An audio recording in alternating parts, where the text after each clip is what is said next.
오늘 우리에게 주시는 하나님의 말씀입니다. 누가복음 2장 8절에서 20절입니다. 누가복음 2장 8절에서 20절 말씀까지 한 절 한 절 교독하겠습니다. 그 지역의 목자들이 밤에 밖에서 자기 양떼를 지키더니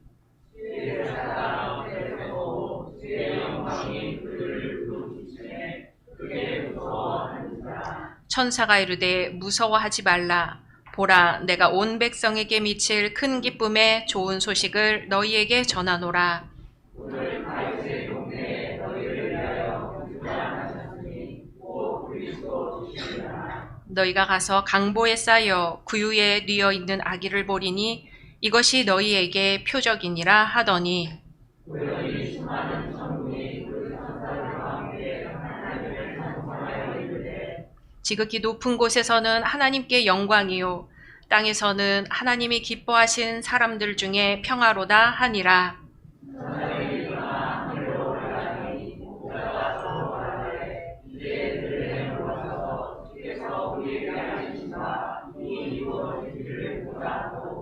빨리 가서 마리아와 요셉과 구유에 누인 아기를 찾아서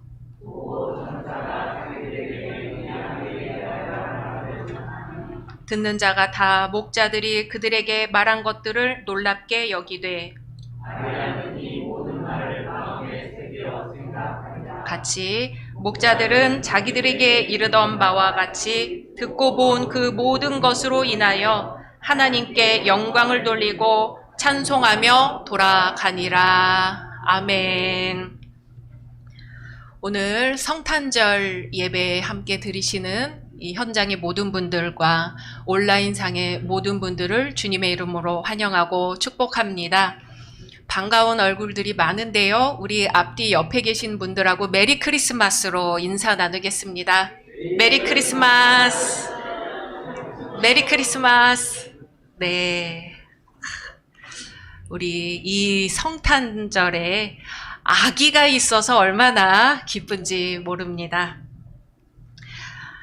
오늘 베들레헴 주변에서 목자들이 밤에 양떼들을 지키고 있을 때였습니다.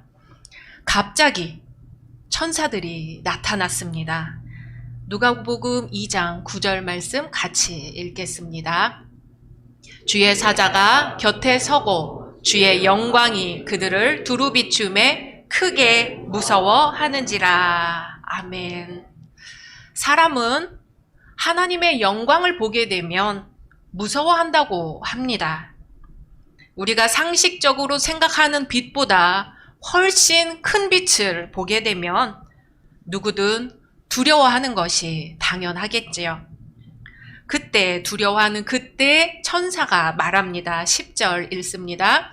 천사가 이르되 무서워하지 말라. 보라, 내가 온 백성에게 미칠 큰 기쁨의 좋은 소식을 너희에게 전하노라. 아멘. 무서워하지 말라는 거예요. 왜 무서워하지 말라고 하냐면 큰 기쁨의 좋은 소식을 갖고 왔다는 거죠. 좋은 소식을 갖고 왔으니 무서워하지 않아도 된다는 겁니다. 큰 기쁨의 좋은 소식은 헬라어로 유앙겔리온이라고 하는데요. 황제의 아들이나 왕의 아들이 태어났을 때 전국에 다니며 외치는 소리를 가리킵니다. 고대 사회에서 왕의 가문에 아들이 태어났다는 것은 나라의 경사지요. 왕권이 안정되었다는 뜻입니다. 왕에게 자식이 없으면 나라가 위태롭지요. 그래서 왕의 집안에 아기가 태어난다는 것은 대단히 기쁜 소식이었습니다. 전령꾼들은 말을 타고 전국을 다니며 이 기쁜 소식을 전했습니다. 그런데 황제의 아들이나 왕의 아들이 아니라 하나님의 아들이 태어나셨습니다. 이보다 더 기쁜 소식이 어디 있을까요? 그야말로 큰 기쁨의 좋은 소식입니다. 하나님이 인간의 몸을 입고 이 땅에 오신 것은 천군 천사들의 찬양을 받고 온 세상에 전해져야 할 기쁜 소식입니다. 이 복음은 누구에게나 전해져야 할 소식이지요? 그 누구도 제외될 수 없습니다. 그런데 이 복음이 가장 먼저 전해진 대상들이 있어요. 바로 목자들입니다. 목자들은 지금으로 말하면 사회의 소외계층입니다. 유대 사회의 여러 가지 직업들 중에서 목자라는 직업은 아주 천시되었다고 합니다. 사람들은 목자들을 믿을 수 없는 사람들이라고 생각했죠.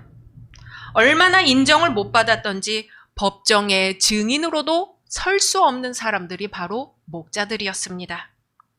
그런데 이 큰 기쁨의 좋은 소식이 바로 사회의 가장 밑바닥에 있는 사람들이 거들떠보지도 않는 바로 이 목자들에게 가장 먼저 전해졌다는 사실입니다.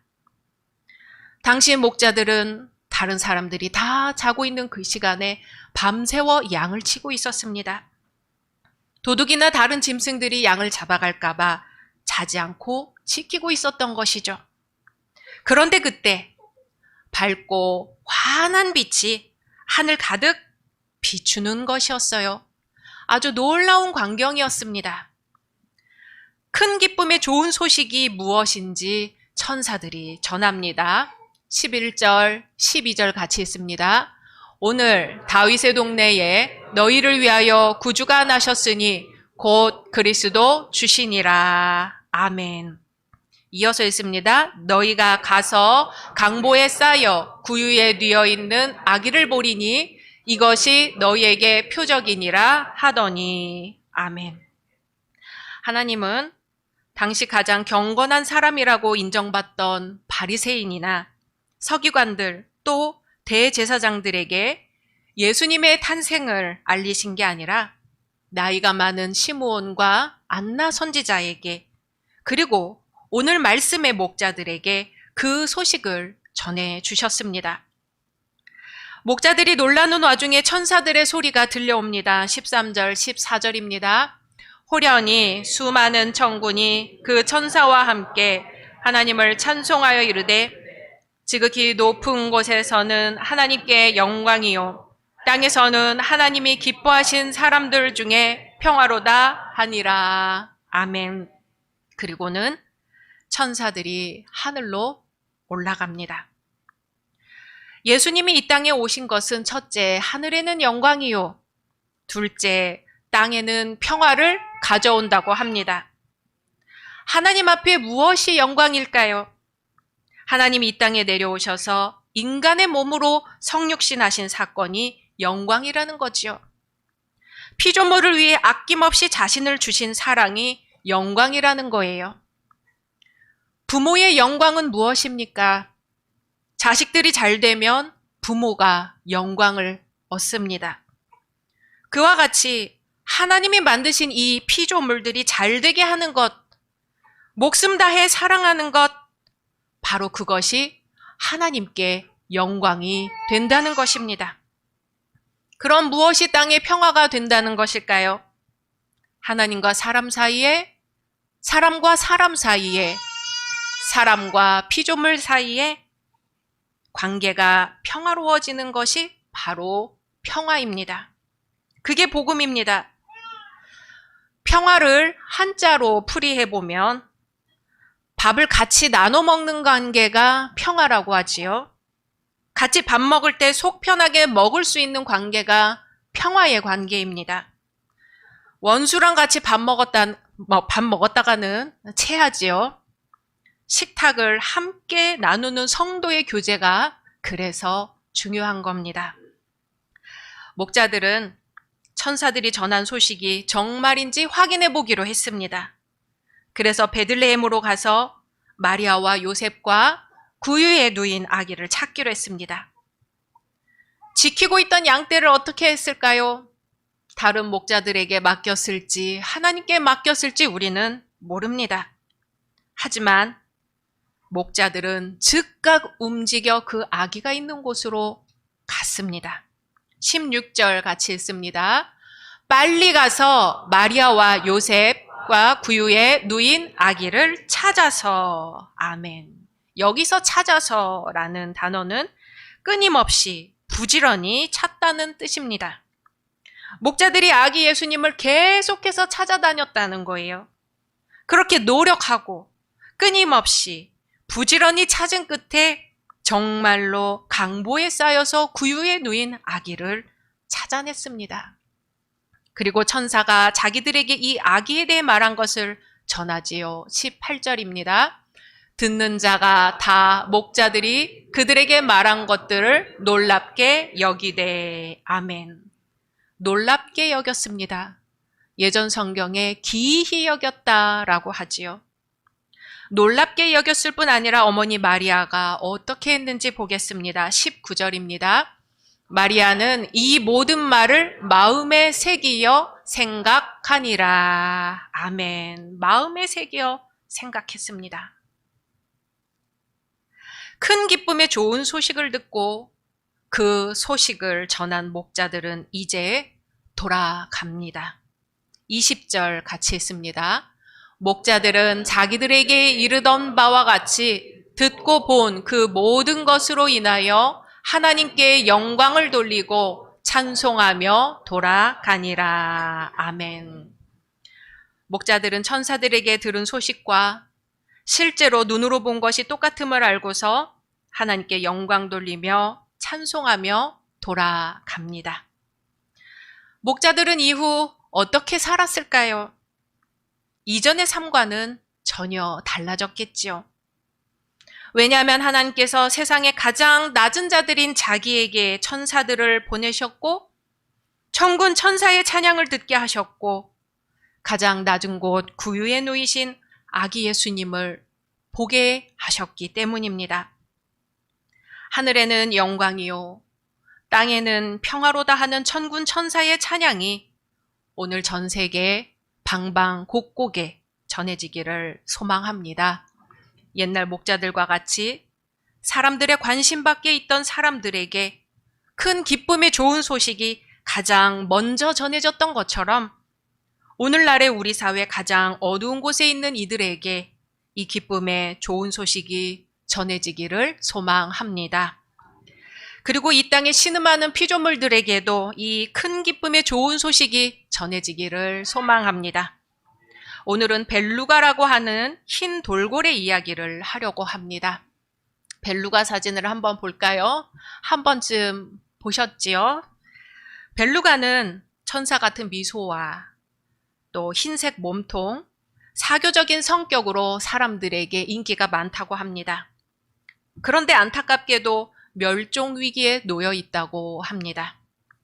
첫째는 사람들의 사냥 때문이라고 하죠. 흰 돌고래의 살, 지방, 피부, 이빨, 척추 등이 사람들의 필요에 따라 사용됩니다.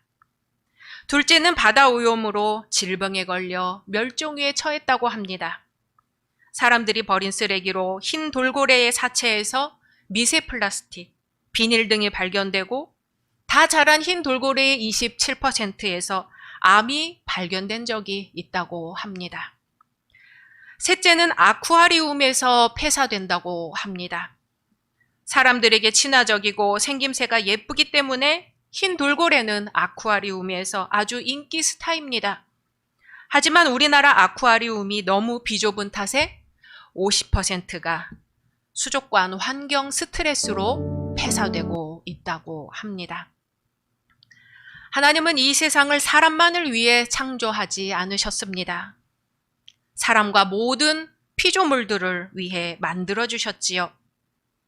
하늘에는 영광이요 땅에는 평화라는 천사의 찬송소리가 오늘날 가장 등한시되고 가장 들려지지 않을 것 같은 곳에 들려진다면 그곳은 바로 신음하는 피조물들에게입니다.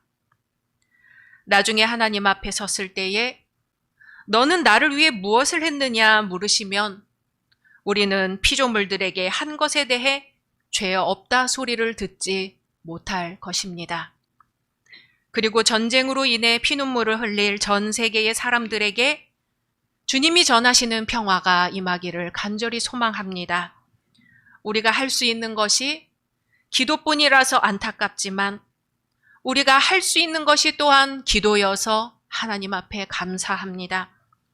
하늘에는 영광이요 땅에는 평화라는 천사의 찬송 소리가 그들에게도 들려져서 참된 위로와 소망이 생겨나기를 주님의 이름으로 간절히 축원합니다. 함께 침묵으로 기도하겠습니다.